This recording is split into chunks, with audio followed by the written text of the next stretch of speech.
bertepatan dengan malam 17 Agustus, di mana daerah masing-masing pada umumnya sedang mengadakan kegiatan tirakatan.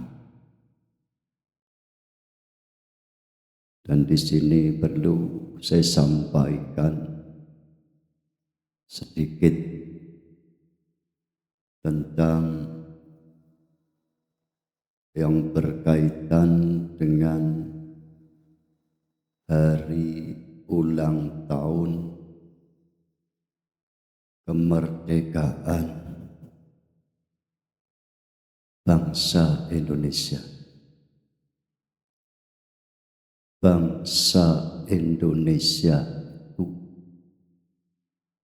menyatakan kemerdekaannya pada tanggal 17 Agustus 1945. Ini masih pernyataan rakyat Indonesia. Ini tertuang di dalam pembukaan Undang-Undang Dasar 1945,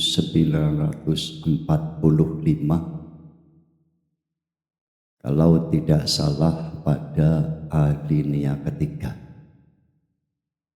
Atas berkat rahmat Allah yang Maha Kuasa dan dengan didorongkan oleh keinginan luhur supaya berkehidupan kebangsaan yang bebas, maka rakyat Indonesia menyatakan dengan ini kemerdekaannya. Itu di dalam UUD 45. Dan berdirinya Negara Kesatuan Republik Indonesia itu pada tanggal 18 Agustus 1945.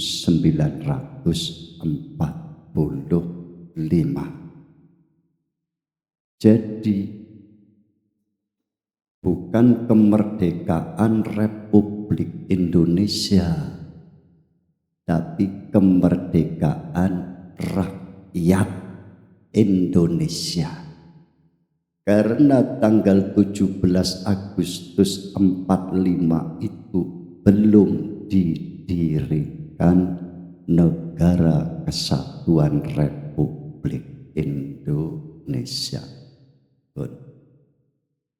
Dan dasar daripada negara kita yang kita cintai ini adalah berdasarkan Pancasila.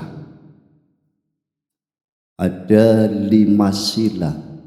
Sila yang pertama adalah 1, ketuhanan yang Maha Esa. 2, kemanusiaan yang adil dan beradab. 3, persatuan Indonesia. Yang keempat, kerakyatan yang dipimpin oleh hikmat kebijaksanaan dalam permusyawaratan perwakilan. 5, keadilan bagi seluruh rakyat Indonesia. Itu dasar negarane Pancasila. Dan sila yang pertama adalah ketuhanan yang Maha Esa. Di situ tidak menyebutkan tentang agama, tidak. Tapi yang dicantumkan adalah ketuhanan yang Maha Esa. Inilah begitu tepatnya Sila yang pertama disebut ketuhanan yang Maha Esa adalah tentang tauhid. Apapun agamanya, tetap ketuhanan yang Maha Esa. Karena apa? Negara kita itu adalah banyak adat, banyak budaya, kultural. Ada kultur Jawa dari suku Jawa, tanah Jawa. Ada lagi banyak suku-suku lain, pulau-pulau lain. Ada Jawa, ada Sumatera, ada Bali, ada Sulawesi, ada Kalimantan, dan lain sebagainya.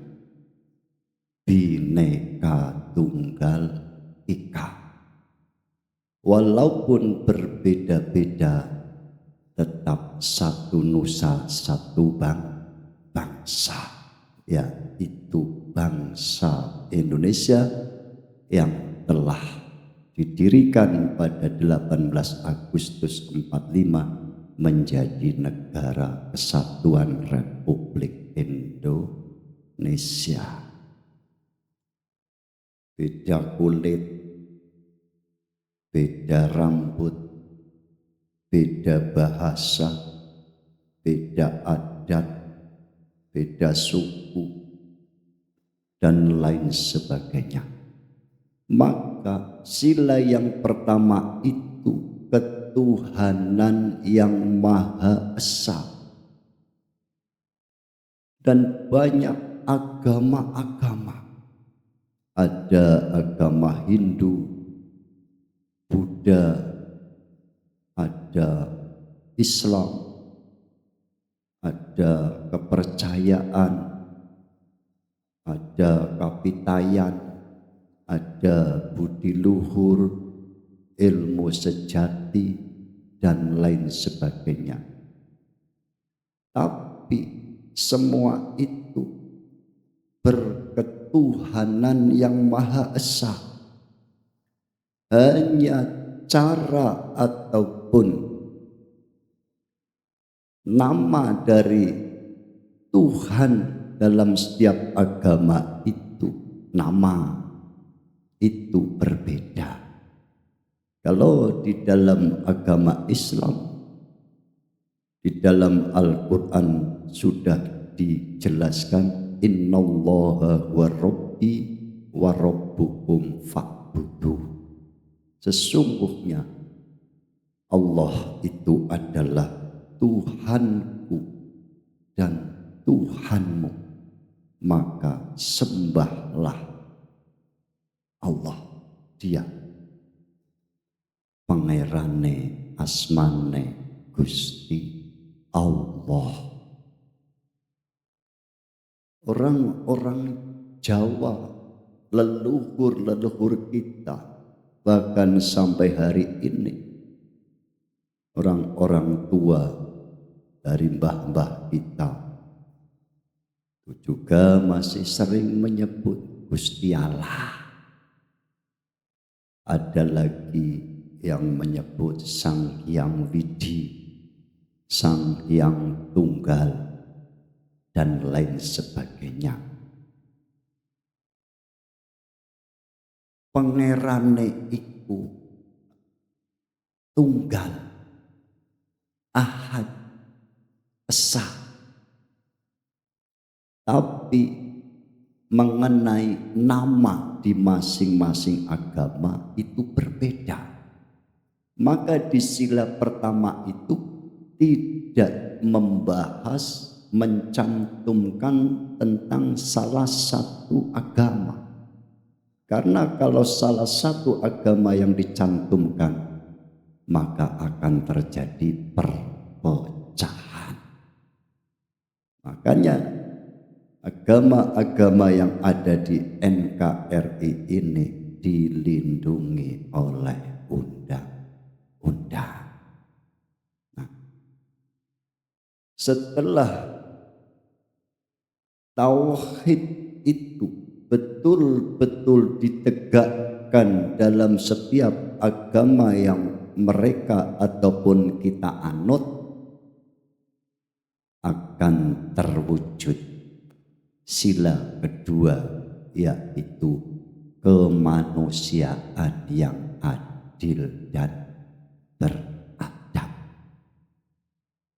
Arep wujud, kate wujud kemanusiaan yang adil dan beradab. Karena jiwa tauhidnya itu telah betul, maka di lagu Indonesia Raya pun yang pertama disebut itu tentang jiwa, tentang ketauhidan. Bangunlah jiwanya, bangunlah badannya. Jiwanya dulu yang dibangun, baru badannya. Kalau jiwanya baik, bertuhan, maka badannya pun akan baik. Artinya syariat masing-masing agama itu akan tegak. Setelah kemanusiaan yang adil dan beradab itu terwujud karena tegaknya ketuhanan yang Maha Esa, maka akan terjadi wujud sila yang ketiga, yaitu persatuan Indonesia. Ngapunten nuwun sewu. Islam itu seluruh ruh yang lahir adalah fitratul Islam. Iki dawuhe Kanjeng Nabi, kullu mauludin yuladu alal fitratil Islam. Tiap-tiap yang dilahirkan itu dalam keadaan fitratul Islam, kesucian Islam. Iki Islame, yen agamane yo dhewe-dhewe. Umpama orang tuanya menganut agama Islam, biasanya anaknya juga mengikuti agama Islam. Umpama orang tuanya ngapunten Hindu ataupun Buddha dan lain sebagainya, biasanya ya anak turunannya juga akan sama seperti leluhurnya. Iki perkara njaba kabeh.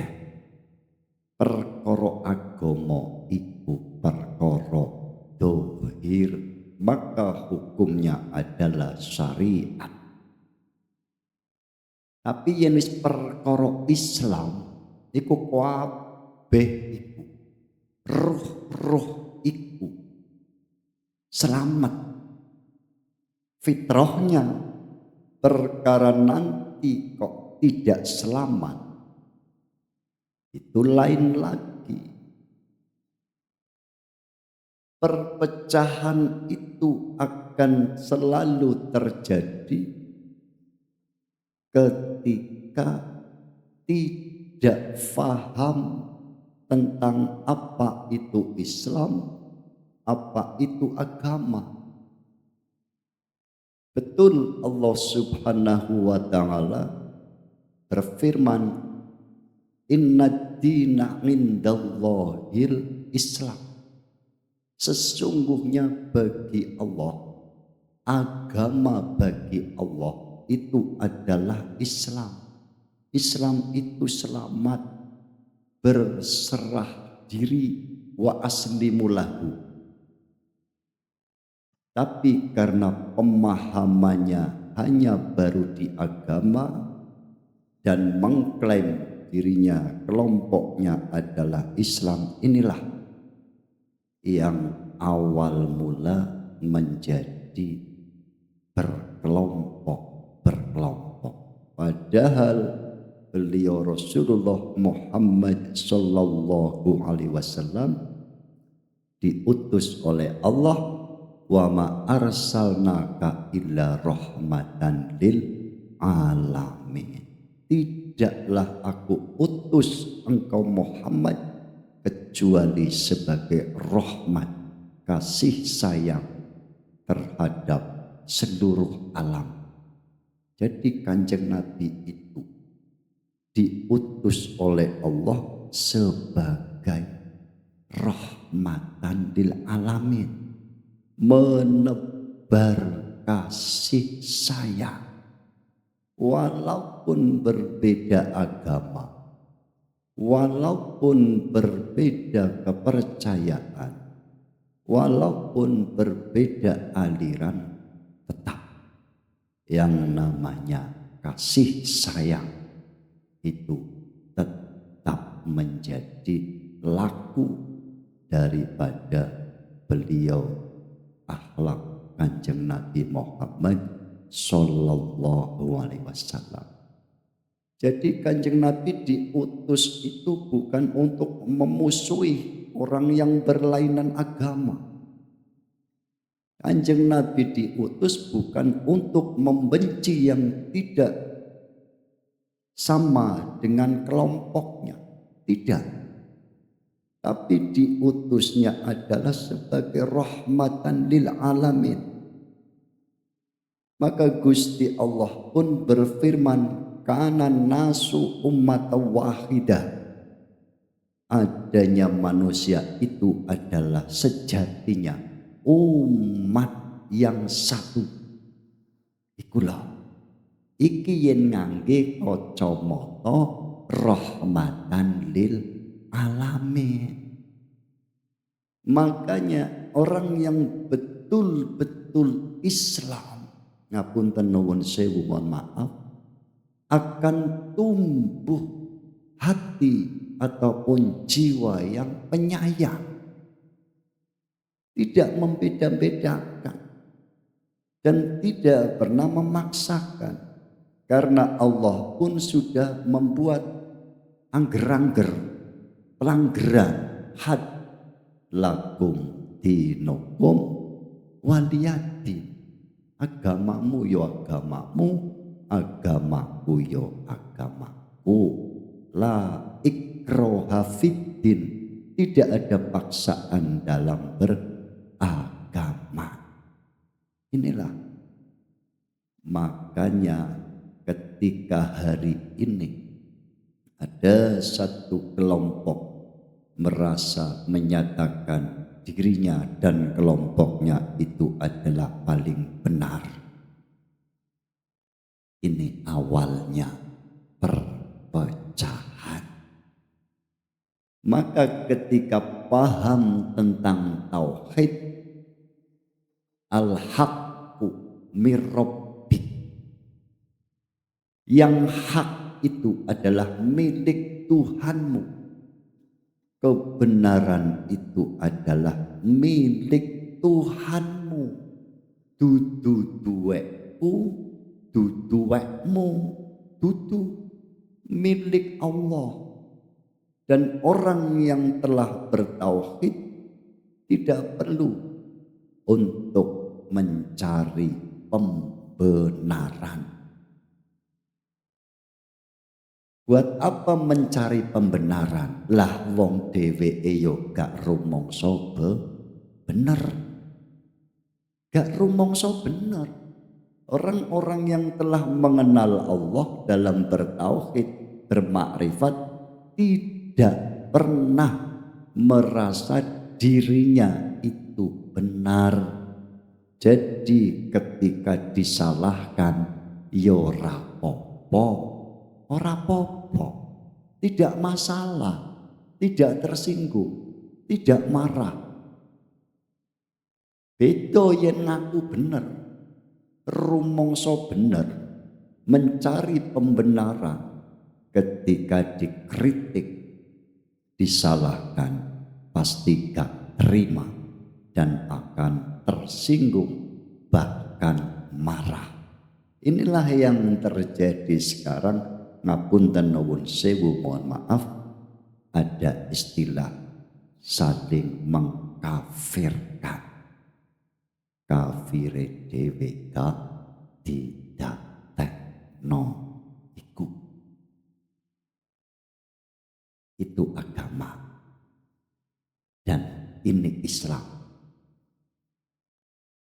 Lantas bagaimana dalam kita menyikapi perbedaan-perbedaan itu? Kalau kita memandang dari sudut hakikat, perbedaan itu adalah rahmat, tapi perpecahan adalah laknat. Sebab adanya manusia itu umat yang satu, karena nasu umat wahidah. Seperti apa tubuh ini, jasad ini yang dirinci podo dewi-dewi, tangane ngaku bener, sikile ngaku bener, sirahe ngaku bener. Lah sing bener sing wong iku siji, awak siji. Yen tangan ngrasakno lara, mongko liyane ya ngrasakno lara. Salah satu anggota tubuh kita ada yang sakit, maka yang anggota tubuh lainnya pun akan merasakan. Karena satu. Lah iki menungso iku umat wahidah. Umat yang satu, jangan bercerai-berai. Wa'tasimu bihablillah. Berpegang teguhlah pada tali Allah. Taline Allah iku ya apa? Taline terhadap Allah iku adalah kesadaran jiwa yang disertai zikir terhadap Gusti Allah. Dalam hal ini kalau berbicara agama, cara berpikirnya yo beda-beda kabeh. Tapi kalau ke hakikat, ke tauhid, tidak tentang agama, dikire yo dikir rasa iku. Yen rasamu wis sadar, jiwamu wis sadar, opo iya kate nyakiti wong liya sebab karena perbedaan. Ini yang saya amalkan dan contohkan. Nuwun sewu ngapunten, lebih baik saya kehilangan harta benda daripada kehilangan persaudaraan. Lemah dipek gak apa-apa, didolimi yo gak apa-apa, dirampas yo gak apa-apa, nek digawe ribut yo ribut, tukaran. Tapi sedulurane dadi pedhot. Ngaten niku. Lah iki kan oke sing gegeran goro-goro bondo, goro-goro lemah, goro-goro omah, goro-goro wis oke. Gegeran. Karena apa? Taline pedhot marang Gusti Allah, lupa bahwa sebetulnya yang kamu musuhi itu adalah saudaramu. Apa oyo tegel? Ancene iyo yen wis tekan bab duwe iku mesti dadi setan. Kan? Bagi jiwa yang sadar tidak, kepekan kono gak apa. Lah wong iku ya dudu duweku, duweke Gusti Allah. Jangan korbankan persaudaraan, persahabatan, persatuan hanya karena hal-hal yang remeh. Apa?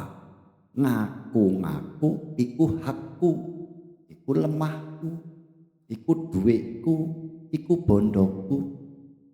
Orang-orang yang masih kerdil pemikirannya seperti itu akan menjadi ngapunten nuwun sewu martabat hewan buas.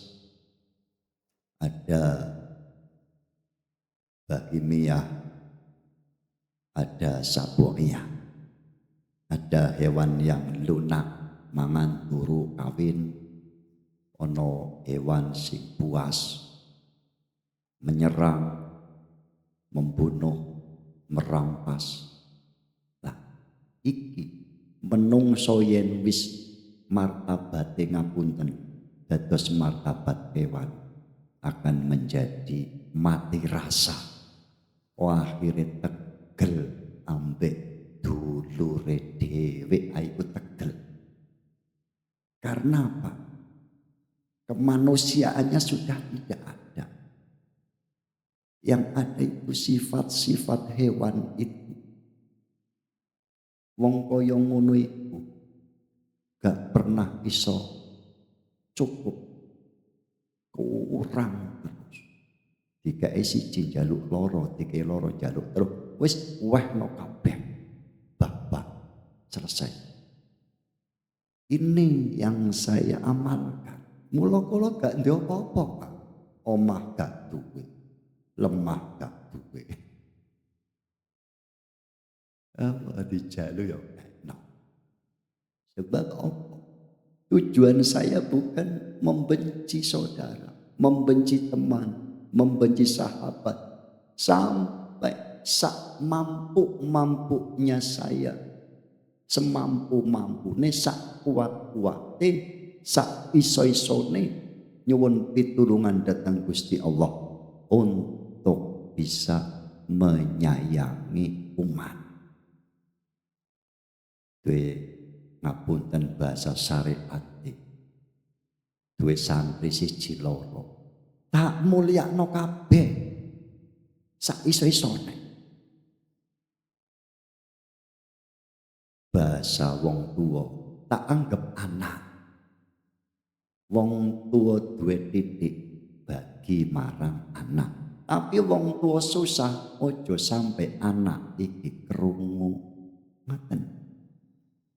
Lah, ini kalau tidak berketuhanan yang Maha Esa tidak akan bisa. Hatimu akan sempit. Ususnya cendak. Gak dowo ususnya. Dodone gak omber, gak iso legowo. Karena menuruti kepentingan hawa nafsu. Nuwun sewu ngapunten. Yang membencimu nanti pun akan mati. Yang dibenci pun akan mati. Ngapunten, umpama saya dibenci orang, ya saya bakal yuk mati, nggih. Yang membenci pun nanti mati. Yang tertinggal nilai hidup. Mula kula pesen gawe bagus maring sapa wae.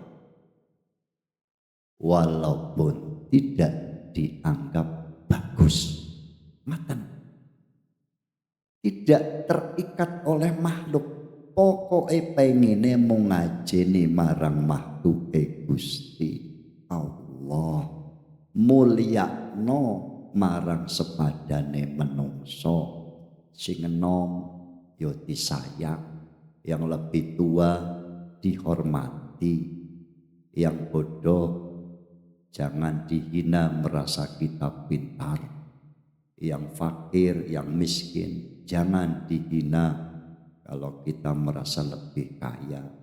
Ataupun sebaliknya, ketika ada orang lebih pintar daripada kita, kita dengki. Lebih kaya daripada kita, kita pun iri. Iku yen diterus-terusno, uripmu iku gak ono nilai baguse mung kuwe Gusti Allah. Wisa uculono iku dudu sejatine awakmu, dudu ngono.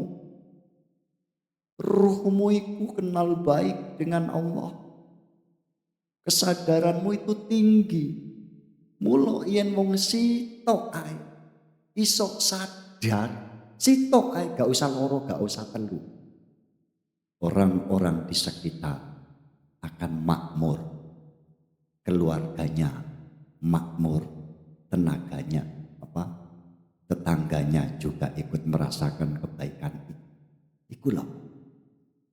Tapi itu semua dihancurkan oleh hawa nafsu kita. Karena apa? Tadi itu ada ego, merasa diri ataupun kelompoknya paling benar. Kalau seseorang sudah merasa paling benar, maka yang lain di matanya adalah salah. Seperti itu. Karena apa? Kecenderungan untuk membenci itu tinggi. Kembali lagi dengan tadi yang saya sampaikan, sadar tidak sadar diri kita setiap hari, setiap waktu, setiap saat itu ditunggu oleh Allah.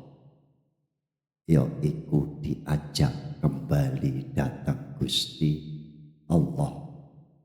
Ketika waktu telah habis, yang disebut ajal. Walikulli ummatin ajal, fa idza jaa ajaluhum la yastakhiruna sa'ah wa la yastaqdimun. Dan tiap-tiap umat itu memiliki batas waktu yang disebut ajal. Dan ketika batas waktu yang disebut ajal itu telah tiba, maka tidak akan bisa lagi untuk diundur walaupun sesaat, dan tidak juga bisa diajukan walaupun sesaat. Sampun kasat. Sudah terlambat. Apa terlambatnya? Tidak cepat-cepat kembali kepada Gusti Allah. Iki lo disadari. Mate ambek lungguh ya iso. Pas ngadeg ya kena, pas mlaku ya iso wae. Gak nunggu meriang, gak nunggu sakit, gak nunggu tuwek, kapan saja bisa. Batas waktu itu akan datang, ketika datang tidak akan bisa diundur dan diajukan walaupun sesaat. Sebelum batas waktu itu tiba, bersegeralah temui Allah, kembalilah kepada Gusti Allah. Saestu niki kula aturake, mula kula sering menyampaikan, ojo matek dhisik yen durung ketemu ambek Gusti Allah. Temui Allah itu. Jangan mau digelincirkan oleh hawa nafsumu itu. Goleki apa sih urip iku? Goleki perkara sing gak ono. Lah iya, golek duit Nuwun sewu ngapunten. Pagi dapat, sore habis. Sore dapat, pagi lenyap. Bahkan kita makan hari ini, besok pagi wis buang untuk WC. Kita minum hari ini, sudah besok dibuang di WC. Pipis, sor, habis. Perkara gak ono. Temui yang ada itu. Ini pernah saya sampaikan, carilah apa-apa yang sekiranya menjadikan ruhmu itu kuat hubungannya kepada Allah. Jangan mencari yang menjadi kuatnya syahwatmu atas duniamu itu. Iki ono sing bantah. Padahal iki makalah saking hikam. Dikira teori lah, dikira gak ngono, ya kono gak apa. Dikira halu dan lain sebagainya. Monggo diresapi nih. Carilah apa-apa yang sekiranya bisa menguatkan ruh kita kepada Allah. Ojo goleki sing nguatno awak jasad iki wis ditanggung teng Gusti Allah. Sudah dijamin oleh Allah, yaitu nikmatul imdad. Nikmat fasilitas alam semesta ini untuk dikelola sebagai sarana prasarana dalam beribadah kepada Allah. Wis ditanggung. Perkorone gak nrimo duweke pit ontel gak trimo, pengine motore gak trimo sing welek, kudu sing bagus. Nah, ini mulai memaksakan kehendak, akhirnya terjebak. Setelah terjebak ngewelu, utange gak mari-mari, padahal membuat penjara jiwa sendiri. Uculono iku manuto marang Gusti Allah, masih dadi wong fakir, enak. Dijamin penak, iku jaminan Allah. Karena sejatinya orang yang kaya adalah sejatinya bisa memberi, bukan meminta. Lah ayo iki praktekno. Walaupun secara tata dohir asor, ngapunten nuwun sewu mohon maaf. Kere umpama, tapi kok iso aweh. Iku wong sugih. Sejatine. Daripada wong sing ketoke sugih tapi meleweki, pelit, bakhil, iku wong fakir. Ngoten niku. Lah mula apa? Kalau dikembalikan lagi kepada yang pokok, sing sugih iku namung Gusti Allah. Wallahul ghaniyu wa antumul fuqara. Allah itu kaya, sedangkan dirimu itu adalah fakir. Nah, ketika kita sadar akan kedudukan kita itu fakir dan mengakui, sadar bahwa yang kaya itu Allah, maka si fakir ini berhak mendapatkan pemberian Allah. Yen Allah sing wis aweh gak bakal kurang. Tapi yen awak mung golek dhewe mesti kurang terus. Iku lho. Yen kepengin dadi wong cukup, bahasane ngoten nggih. Dadi wong cukup, sadaro kedudukan kita itu fakir. Sing sugih iku Allah. Maka wong fakir berhak mendapatkan sodako. Yang mensodako itu Allah sendiri. Maten. Allah dewe. Apa sing dadi keperluanmu? Allah eruh. Nuwun sewu ngapunten, masuk gak atik nyangkem. Gusti Allah pirsa. Iki lho kewulaku gek mbutuhno iki ndek kebutuhan iki eruh Gusti Allah iku. Yo mesti dikei dibantu, bahasane dibantu iku disodakoi. Karena apa? Sodakoh itu berhak atas orang-orang yang fakir. Maka ketika ada seorang hamba merasa dirinya kaya, berarti mengadakan persekutuan dengan Allah yang maha kaya. Ya ora oleh jatah. Ora oleh jatah. Mula oke wong sugih sing semogi iku ngewendu uripe. Yen iki gak wani kita sadar dalam kedudukan kita yang fakir, mongko akan fakir terus.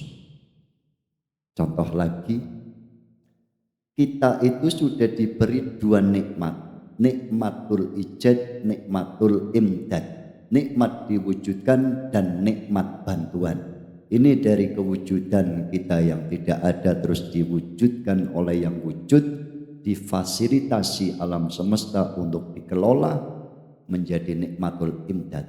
Dan ada dua nikmat lagi dalam ibadah. Apa ini yang dimaksud? Siratal ladzina an'amta 'alaihim, jalan yang telah engkau beri nikmat. Apa?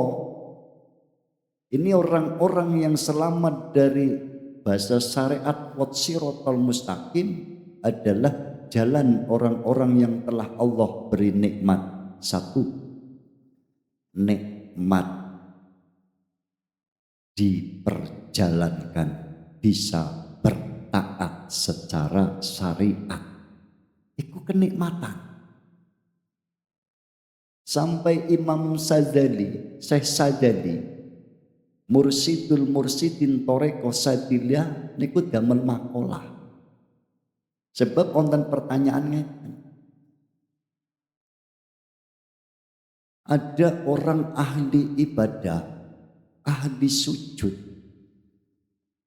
di situ punya pertanyaan, ya sujud ngene, yo yen diterima, yen gak, ngeten, padahal itu bisikan setan, bisikan iblis.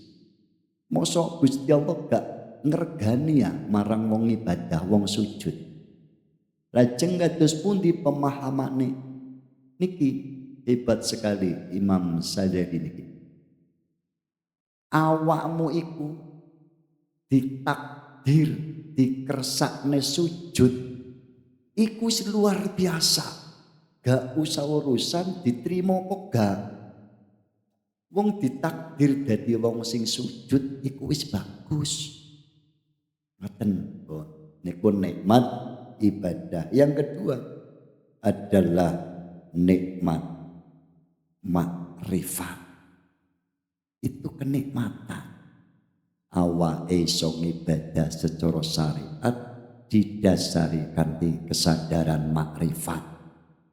Berarti loro-lorone wis dikekno dening Gusti Allah. Nikmat bisa taat dan nikmat makrifat. Lah kok ijik ngeragas, jaluk opah, jaluk bayaran swarga iku lho. Iku piye? Ngibadah iku dudu kerja dulur, dudu kerja tapi ngewulo. Ibadah itu bukan kerja tapi mengabdi. Adanallah wa iyyakum wal afa minkum. Assalamualaikum warahmatullahi wabarakatuh.